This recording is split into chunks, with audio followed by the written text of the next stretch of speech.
Assalamualaikum warahmatullahi wabarakatuh.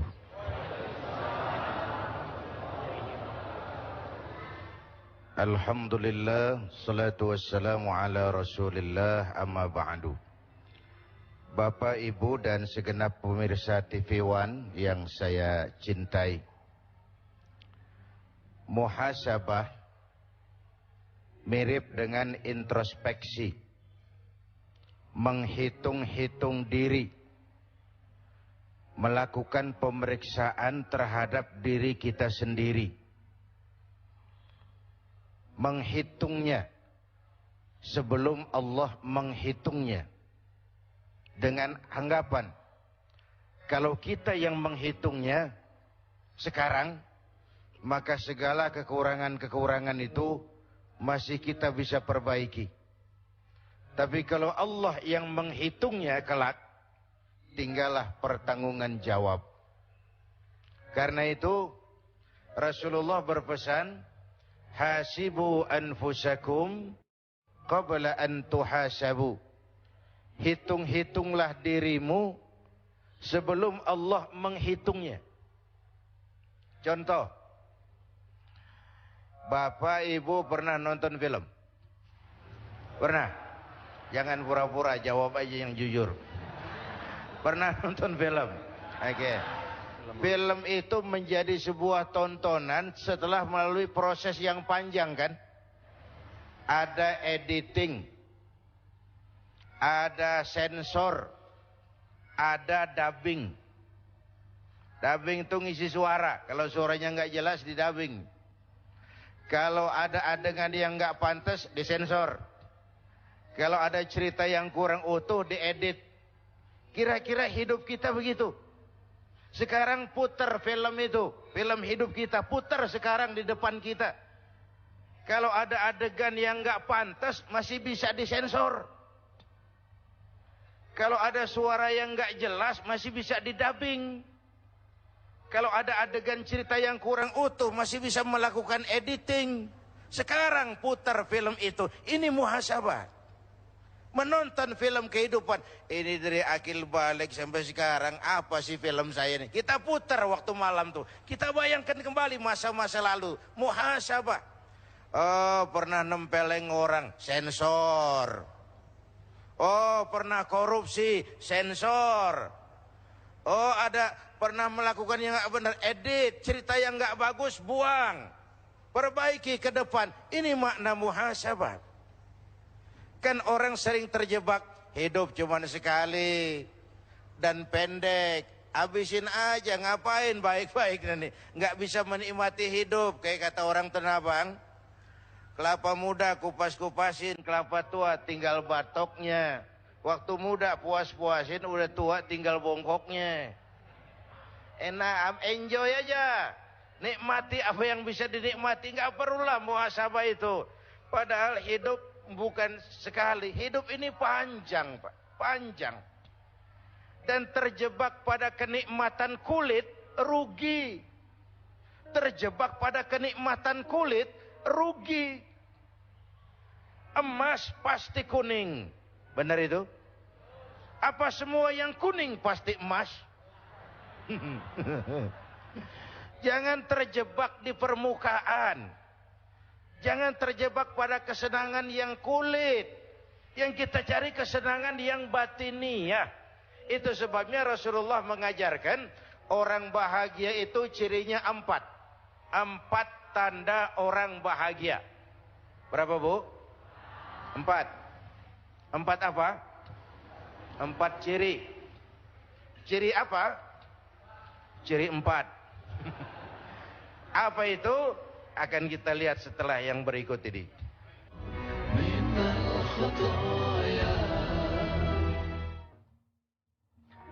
Sesungguhnya mekanisme gerak alam semesta yang berjalan seimbang dan sempurna ini adalah wujud keadilan Allah dalam memberikan porsi dan fungsi tertentu pada setiap ciptaannya.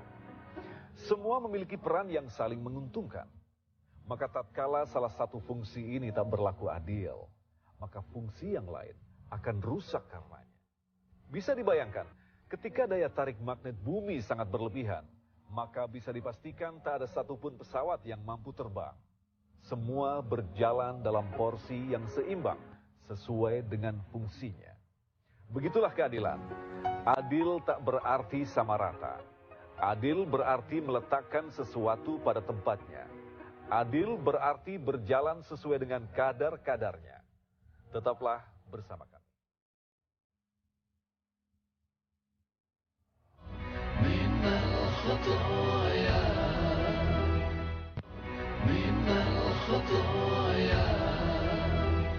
Baik, Bapak Ibu dan pemirsa TV One, yang pertama, orang bahagia itu menurut Rasul, orang yang dalam urusan materi, pandangannya diarahkan ke bawah. Sehingga timbul syukurnya, luas hatinya. Kalau luas hati, rumah yang kecil besar rasanya. Kalau sempit hati, rumah yang besar kecil jadinya. Kalau hati sempit rumah kecil, kiamat namanya. Orang bahagia orang yang hatinya luas, bisa mensyukuri nikmat. Tapi orang yang hatinya sempit biasanya tidak bisa mensyukuri nikmat. Dan ini lebih celaka, tidak senang lihat orang lain dapat nikmat. Orang begini susah gemuk. Susah gemuk. Gimana kok bisa susah gemuk? Lah, lihat tetangga beli televisi, demam. Tetangganya beli sepeda motor, masuk rumah sakit. Tetangganya beli mobil, mati. Disiksa oleh perasaannya sendiri. Orang kalau sudah nggak bisa mensyukuri nikmat dan tidak senang lihat orang lain dapat nikmat, disiksa oleh perasaannya sendiri. Dan orang kayak gitu ya susah gemuk dong. Dalam materi orang lihat ke bawah, timbul syukurnya. Syukur kita punya mobil, tetangga sebelah cuman punya motor. Syukur kita punya motor, tetangga sebelah cuma jalan kaki. Syukur kita bisa jalan kaki, tetangga sebelah setruk. Bertahun-tahun gak kemana-mana. Yang setruk alhamdulillah masih hidup. Tetangga sebelah kemarin pulang gak balik lagi. Mensyukuri nikmat. Tapi kalau dibalik, materi lihat ke atas, kapanlah awak nih mau bersyukur? Kapan mau bersyukur? Kalau manusia diberikan 2 ladang emas, puas? Enggak, mereka akan cari ladang emas ketiga. Bukankah puasa? Coba lihat. Kalau sudah kayak gini hari menjelang maghrib, apa saja kalau boleh orang lain jangan kebagian. Semua mau saya minum, semua mau saya makan. Kalau boleh orang lain jangan kebagian lah. Semua buat saya. Padahal kena seteguk air, sepotong roti. Inilah hidup tuh. Kalau diperturutkan nggak pernah kenal cukup, nggak pernah kenal titik, nggak pernah kenal puas. Maka dengan puasa kita muhasabah. Kalau ukurannya materi relatif, Pak. Bu. Apa? Tukang beca ngomong, tukang beca bilang enak naik Mercy ya, joknya empuk, AC-nya sejuk. Kata tukang beca. Yang di Mercy ngomong, tukang beca enak bener ya, di atas jok ngorok, nggak ada yang dipikirin. So, enak tuh ada di mana? Enak tuh punya siapa? Saya mau bilang sebenarnya, karena tema hari ini agak tasawuf, orang kaya adalah orang yang hidupnya cukup. Orang miskin, orang yang selalu merasa kurang. Jelas, Bu? Apa yang jelas? Ya, yang barusan itu. Ya. Yang kedua, orang bahagia itu kata Nabi, dalam urusan akhirat dia lihatnya ke atas. Dia yang tua itu sanggup puasa dan gak apa-apa. Kenapa saya yang muda tidak? Dia bisa tarawih, kenapa saya tidak? Dia bisa, begipun sibuknya, dia bisa datang ke pengajian. Kenapa saya tidak? Keinginan mencontoh yang ukhrawi. Keinginan mencontoh yang immaterial. Dan itu melahirkan sugesti untuk beribadah lebih baik. Yang kedua. Yang ketiga, orang bahagia itu kata Nabi, orang yang selalu melupakan kebaikannya. Ini juga bagian introspeksi. Orang yang kalau berbuat baik, dia ikhlaskan, nggak pernah diingat-ingat, dia lupakan, dia anggap dirinya belum pernah berbuat baik. Sehingga kalau ada kebaikan dia tidak bisa ikut, dia merasa sangat rugi. Lawanannya orang celaka, orang yang selalu mengingat kebaikannya, menepuk dada, menghitung jasa. Tuh kalau nggak saya tuh, itu kalau nggak saya, itu kalau nggak saya. Emang kalau nggak lu kenapa sih? Selalu kalau nggak saya, kalau nggak saya, kalau nggak saya. Orang yang suka menepuk-nepuk dada itu biasanya orang yang nggak percaya diri, Pak. Yang ketiga, orang bahagia itu, yang keempat maksud saya, orang yang selalu ingat kesalahan yang dia lakukan. Nah, ini juga bagian introspeksi. Sehingga kalau akan berbuat salah yang baru, kemarin aja udah 3 keranjang, ini nambah lagi, bagaimana nanti di padang mahsyar. Ini bagian dari introspeksi. Orang yang selalu mengingat kesalahan yang pernah dia lakukan. Sehingga apabila akan melakukan kesalahan baru, itu lebih jadi langkah preventif buat dia. Bapak Ibu hadirin pemirsa TV One yang saya cintai. Oleh karena itu, di dalam kita bermuhasabah seraya menghayati apa yang kita laksanakan dalam pelaksanaan ibadah puasa ini, maka sekali lagi, mumpung film kita sendiri yang putar. Kalau nanti Allah yang putar film hidup kita, tinggal pertanggungan jawab. Tapi kalau sekarang kita yang putar, masih bisa diedit, masih bisa disensor, pintu taubatnya masih terbuka. Bu, putar film ibu, putar film kita, Pak. Jangan sampai kita termasuk nanti di hadapan Allah banyak adegan-adegan hidup yang mestinya nggak disensor, belum kita sensor, bertanggung jawab loh di hadapan Allah. Mestinya kita edit, nggak kita edit, bertanggung jawab loh di hadapan Allah. Memang hidup ini singkat, tapi ya waktu yang singkat akan terasa banyak manfaatnya kalau kita bisa menggunakan dengan sebaik-baiknya. Dan mati bukan akhir dari sesuatu yang bernama hidup. Ini kan kita ini semua nih calon-calon jenazah. Ibu-ibu tuh bakal mati. Mati. Bapak-bapak nih mati. Saya belakangan. Kalau saya terserah Pak, saya sih ikhlas kapan saja. Mau bapak-bapak dulu, saya belakangan boleh. Atau sebaliknya, saya belakangan bapak duluan. Terserah, saya sih ikhlas. Saya sih ikhlas. Takut mati Pak, jangan hidup. Takut hidup Pak, mati saja. Muslim itu berani hidup, tidak boleh takut mati. Ya tapi saya masih muda Pak. Bukan soal tua muda, muhasabah itu. Soal jatah, maut itu aneh. Kadang-kadang kakeknya seger buger, cucunya mati. Ada yang model begitu? Banyak. Jangan bilang saya masih muda. Muda, cantik, terkenal, mati. Ya kalau Mbak Surip, nah, mantep toh. Ya udah 60-an, Mas Rendra 71. Tapi orang kayak Taufik Sapalas, Nike Ardila, muda, cantik, terkenal, mati. Alda, suara emas, muda, terkenal, mati. Nggak bisa kalau mau muhasabah, nggak bisa dikubur Munkar Nakir. Tanya Alda, man rabbuka? Lalu dia jawab, aku tak biasa. Ya nggak bisa dong, babnya lain. Ini muhasabah.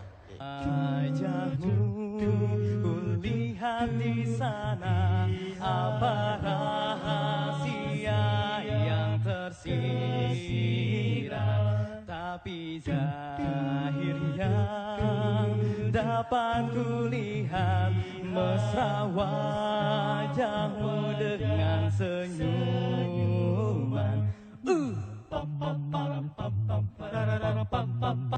Minal khotoya, minal khotoya. Tidak ada orang yang tidak pernah salah. Jadi orang yang baik bukan orang yang tidak pernah salah. Karena tidak ada orangnya yang tidak pernah salah itu. Orang yang baik adalah orang yang kalau dia melakukan kesalahan, dijadikannya itu sebagai pelajaran untuk tidak diulanginya lagi di masa yang akan datang. Tidak jatuh dua kali di tempat yang sama. Sepanjang nafas belum sampai di tenggorokan, sepanjang itu taubat diterima oleh Allah Subhanahu wa taala. Cuma tentu untuk melaksanakan sesuatu yang bernama taubat, bahkan tidak harus menunggu sampai usia senja.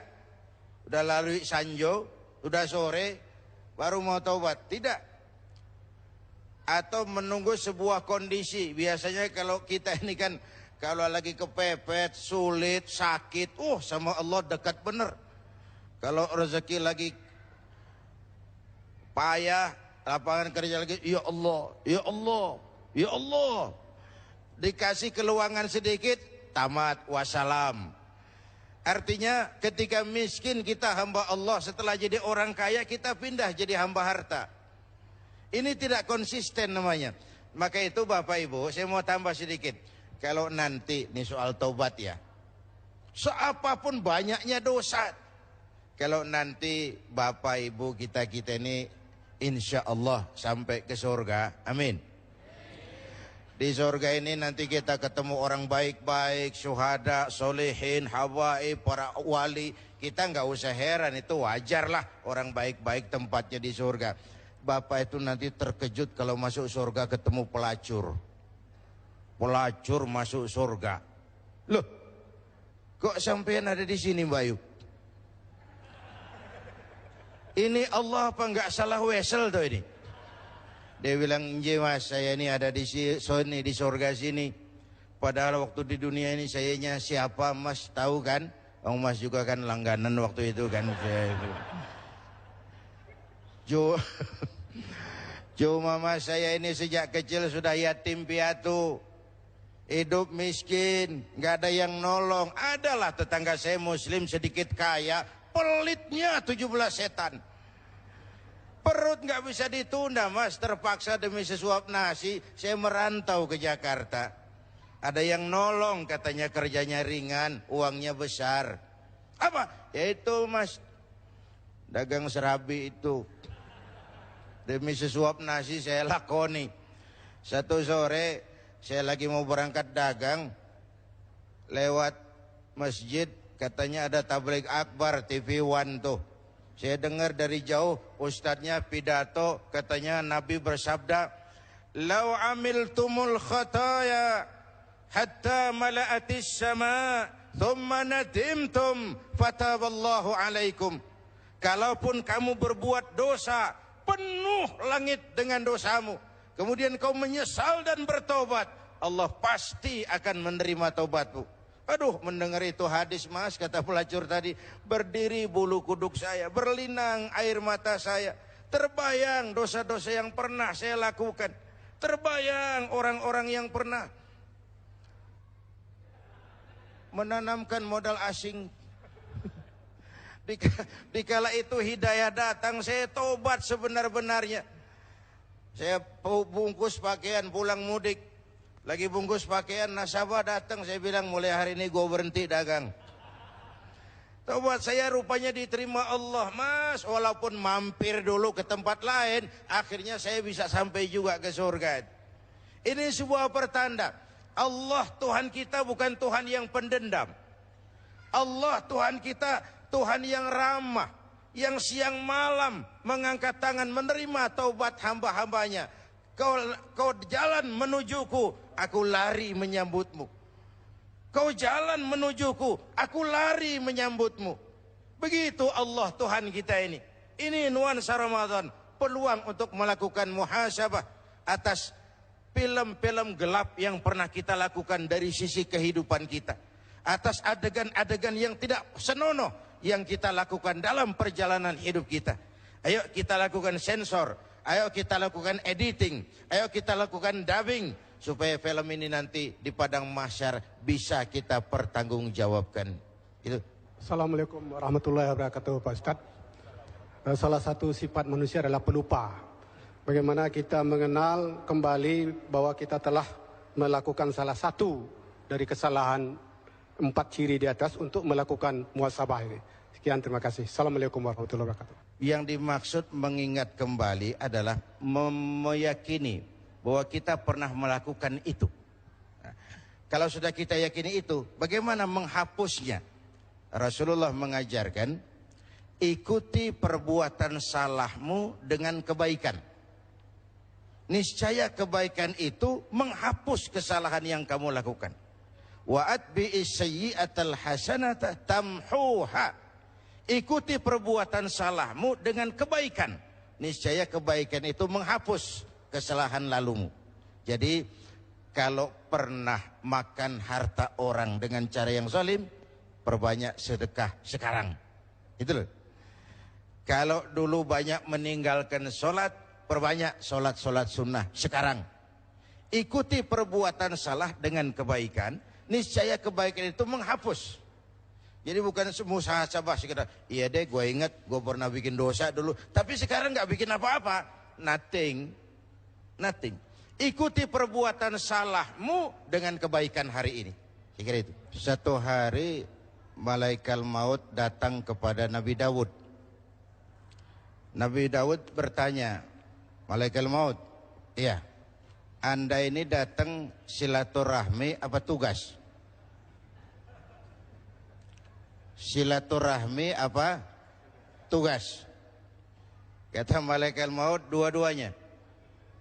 Silaturahmi iya, tugas juga iya. Jadi mau ambil roh saya tuh? Iya. Loh, kalau memang tugas kenapa nggak ngasih tahu sebelumnya? Sudah saya kasih tahu. Sudah dikasih tahu. Ketika kulit mulai keriput, ketika uban mulai bertabur, pendengaran sudah lamur, mata kabur, makan cuma kuat makan bubur. Itu tanda sudah mau ke lubang. Jadi yang ditemui oleh Mbak Firni tadi seperti sebuah nasihat yang tidak langsung. Setelah menemukan satu event, satu momen, baru kebaikan itu muncul. Tapi yang mau saya tambahkan adalah tidak pernah terlambat untuk berbuat baik. Satu. Yang kedua, orang tua sudah meninggal pun masih ada peluang berbuat baik kepadanya. Caranya, pertama bersilaturahmi dengan kerabat yang ditinggalkan almarhum. Ya. Jangan kehilangan obor. Yang kedua, bersedekah atas nama almarhum. Apa pahalanya bisa sampai, Pak? Itu urusan Allah. Urusan Allah. Pak, orang meninggal dibacakan Fatihah, pahalanya sampai enggak? Urusan Allah. Coba kalau enggak percaya, coba aja mati dulu. Nanti saya bacain Fatihah, tungguin di sana. Ada ajaran orang tua saya punya hutang, meninggal, hutangnya saya bayarin, lunas enggak? Lunas enggak? Lunas. Di akhirat ditagih enggak? Enggak, sudah lunas hutangnya. Siapa yang bayar? Saya.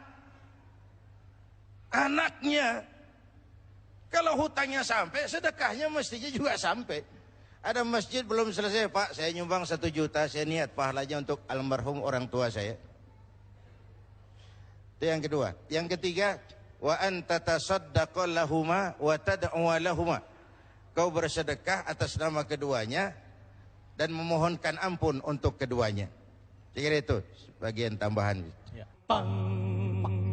Pang parang pang dibolak-balik kok makin asik makin dibaca semakin menarik coba diresapi kok tambah asik sampai mata gak mau melirik dibolak-balik kok makin asik makin dibaca semakin menarik minal khotoya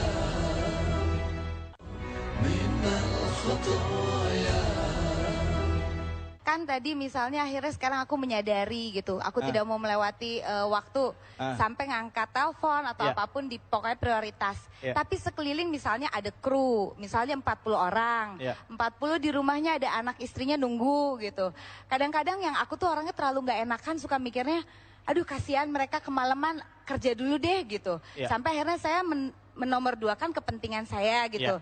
Nah tapi setelah kejadian itu, apakah saya jadi egois? Jadikah saya orang egois kalau saya mementingkan ngangkat telepon dulu atau misalnya prioritas untuk diri saya sendiri, takutnya dilema nyusahin orang enggak ya gitu, ngeribetin, ngerepotin gitu. Assalamualaikum warahmatullahi wabarakatuh. Pak Kiai, ini dalam rangka bermuasabah ini berintrospeksi Pak ya, saya tidak untuk membicarakan orang lain tapi dalam ini diri saya sendiri. Kadang-kadang kita masih belum tahu batasan-batasan apakah ini termasuk haram atau halal Pak ya. Begini, dalam kita mempunyai satu jabatan, kadang-kadang kita memperoleh sesuatu dari rekanan ya atau teman-teman kita. Nah kadang-kadang saya sering tanya, ini ikhlas tidak? Tetapi kadang-kadang kalau saya pikir juga, ini orang ngasih karena jabatan saya atau karena memang dia ikhlas. Nah itu kadang-kadang saya masih bingung, kira-kira itu termasuk halal ataukah haram gitu Pak? Iya, hadirin, kita lanjutkan pertanyaannya Mbak Firdi tadi. Ada hal yang kita harus mendahulukan orang lain, ada hal yang harus kita mendahulukan diri sendiri. Tidak semua itu. Dalam usul fikih diajarkan al-itharu fil ibadati mamnu'un. Mendahulukan orang lain dalam urusan ibadah dilarang. Tapi mendahulukan orang lain dalam urusan sosial diminta. Jadi kalau ada soft kosong di depan, jangan dorong orang, kita sendiri yang maju ke depan. Mendahulukan diri sendiri wajib dalam urusan ibadah. Mendahulukan orang lain diminta dalam masalah sosial kemasyarakatan. Jadi kalau merasa bahwa berbakti kepada ibu bapak bagian dari ibadah, tidak salah Mbak Firni mendahulukan ibu bapak ketimbang tugas. Ya. Yang kedua, ini penyakit musim-musim lebaran. Menerima hadiah. Urusan kan sebenarnya jelas Pak. Kalau dia memberikan sesuatu terkait dengan hubungan kerja, biasanya ada apa-apanya gitu, biasanya. Tapi kalau tidak, dia ada hubungan kerja dan dia ikhlas, itu halal saja. Halal saja. Cuma kalau ragu-ragu, tinggalkan. Kalau ragu-ragu, jangan. Kata Nabi, yang halal jelas, yang haram jelas, yang antara halal haram itu namanya syubuhat. Barang remeng-remeng. Mau dibilang haram, enggak jelas. Mau dibilang halal juga enggak. Yang syubuhat lebih baik ditinggalkan. Yang meragukan, saya kira itu. Bapak Ibu mungkin ingat episode tentang Sa'labah bin Hatib Al-Ansari. Ini sahabat yang miskin, tapi kemiskinannya tidak menghalangi ibadahnya. Di mana ada Rasul sholat, di situ Sa'labah ikut. Cuma Sa'labah ini tiap selesai sholat langsung pulang. Tidak wirid, tidak zikir, tidak doa. Jadi kalau sahabat yang lain selesai sholat, Allahumma antas salam. Sa'labah ini selesai sholat, Allahumma lantas jalan. Lalu ditanya oleh Rasul satu hari, Sa'labah, ya Rasul, kau ini macam orang munafik, tidak betah di masjid. Bukan ya Rasul, tidak penting wirid dan zikir. Penting ya Rasul. Kenapa kamu selesai sholat terus pulang? Saya orang miskin ya Rasul. Sarung satu berdua sama istri saya. Jadi waktu saya sholat, istri saya di rumah nunggu giliran sarung. Kalau saya wirid, kebablasan istri saya itu. Jadi beginilah, sudah kadang ditanya, doakan saya jadi orang kaya ya Rasul. Kalau saya kaya kan enak, ibadahnya tenang, sarung punya saya masing-masing. Sa'labah? Iya. Kau orang Islam toh? Iya. Bagi orang Islam contohnya siapa? Tuhan ya Rasul. Kau lihat saya kaya enggak? Enggak. Ngapain minta kaya? Iya. Pulang. Udah besok ketemu lagi. Bagaimana salah apa? Doakan aja lah ya Rasul, saya jadi kaya. Salah apa? Sedikit kamu syukuri, lebih baik daripada banyak, tapi tidak kuat memikulnya. Iya ya Rasul. Iya, sudah pulang. Hari ketiga nekat, ya Rasul, kalau dikasih kaya, saya akan jadi orang baik-baik. Saya mau sedekah, saya mau bantu masjid, saya mau bangun rumah sakit. Biasalah, bahasa kampanye. Akan. Pokoknya kalau saya menang, saya akan. Nah, setelah ternyata dikabulkan doanya, dia jadi orang kaya, jangankan bangun masjid, zakat pun dia tidak mau bayar. Salah baik. Nah, saya mau bilang dengan riwayat ini, banyak orang lulus ketika diuji dengan kemiskinan, tapi gagal setelah diuji dengan kekayaan. Ini memerlukan stabilitas temperatur batin. Banyak orang lulus ketika diuji sebagai rakyat, tapi gagal setelah dia jadi pejabat. Tidak punya stabilitas temperatur batin. Maka diperlukan sikap istiqomah di dalam muhasabah ini. Paling tidak stabil, syukur dia bisa meningkat ke arah yang lebih tinggi lagi. Sekira itu, David. Tidak dibenarkan mencuri kain sarung walaupun niatnya untuk sholat. Jelas itu? Tidak dibenarkan mencuri kain sarung walaupun niatnya untuk sholat, dan sholatnya sendiri sah. Sholat dengan hasil sarung curian sah, tapi soal makbul kita nggak tahu. Allah itu baik dan hanya menerima yang baik-baik saja.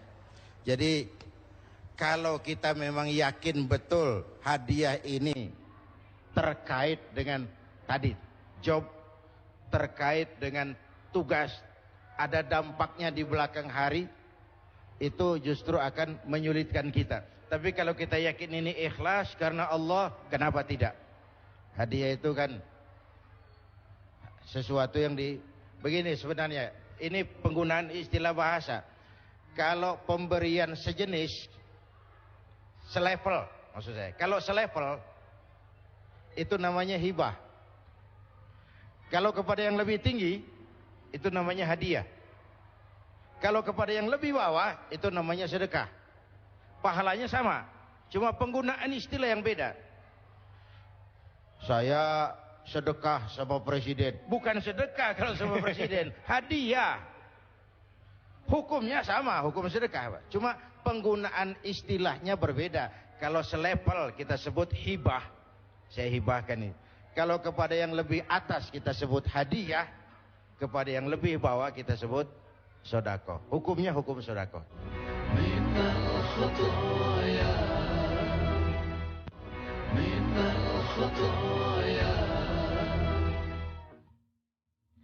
Kata adil dalam berbagai bentuknya terulang sebanyak 28 kali di dalam Al-Quran.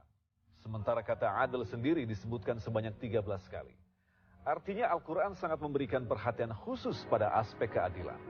Dan para ulama memaknai kata adil yang berarti seimbang, sama, tak berpihak, berada di pertengahan. Yang pada intinya, manusia dituntut untuk selalu berhati-hati menetapkan konteks keadilan. Sebagai contoh, kasus hukum di negeri ini bagi kita yang telah memahami makna keadilan dalam ajaran Islam adalah tatkala kita mampu memberikan keputusan hukum kepada siapapun yang bersalah dengan memberikan hukuman seadil-adilnya, bukan hukuman seberat-beratnya. Assalamualaikum warahmatullahi wabarakatuh.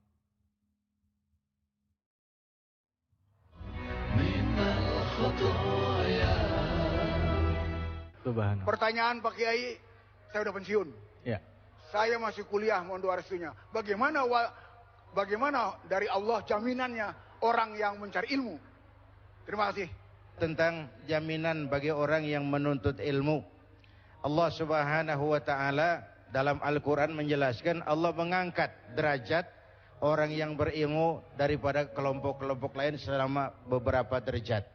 Ini sudah merupakan sebuah jaminan dari yang abstrak dari Allah.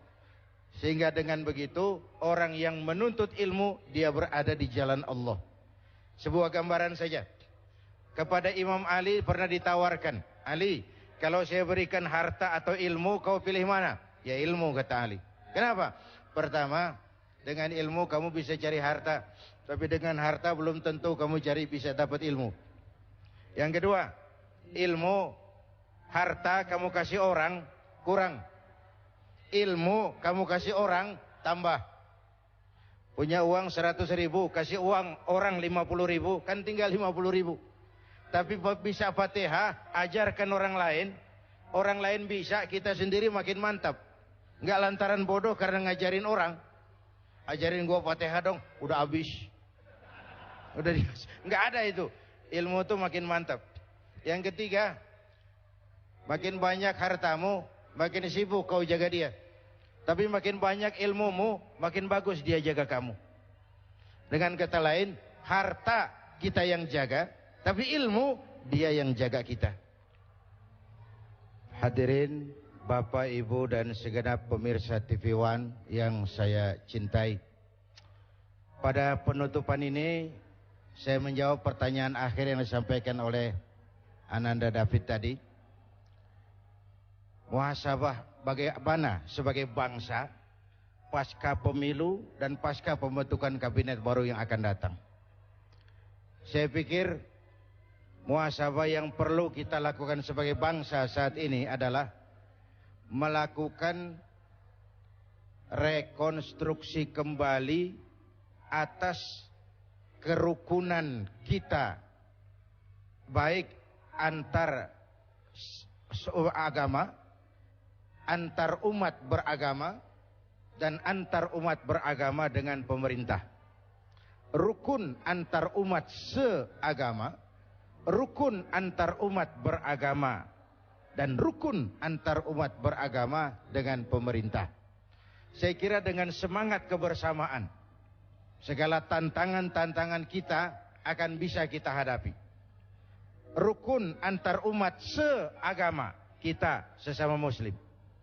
Rukun antar umat beragama, karena Islam rahmatan lil alamin dan Indonesia sangat majemuk.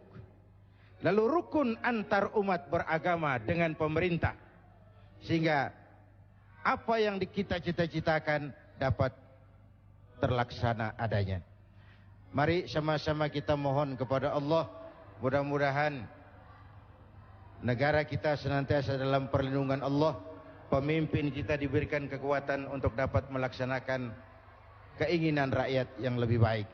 Al-Fatihah. Bismillahirrahmanirrahim. Alhamdulillah rabbil alamin. Shalli ala sayyidina Muhammad wa ala alihi wa sahbihi ajmain. Allahumma ya Allah, dengan sepenuh perasaan dan pengharapan, dalam segala kerendahan dan kelemahan, hari ini kami bermuhasabah, memeriksa diri kami. Begini banyak nikmat dan karunia yang Kau berikan kepada kami ya Allah. Namun begini banyak kesalahan yang kami lakukan. Karuniamu turun setiap saat, namun dosa kami naik di setiap waktu. Ya Allah, kalau selama ini lebih banyak lalai kami dari ingat kami, lebih banyak keluhan kami dari syukur kami, lebih banyak marah kami dari sabar kami, tunjuki kami jalan-Mu yang lurus, yang apabila kami berpijak di atasnya, tidaklah kami akan tersesat buat selamanya. Rabbana atina fid dunya hasanah wa fil akhirati hasanah wa qina adzabannar. Walhamdulillahi rabbil alamin. Astaghfirullah rabbal baraya, astaghfirullah minal khataya, astaghfirullah rabbal baraya, astaghfirullah minal khataya. أستغفر الله من الخطايا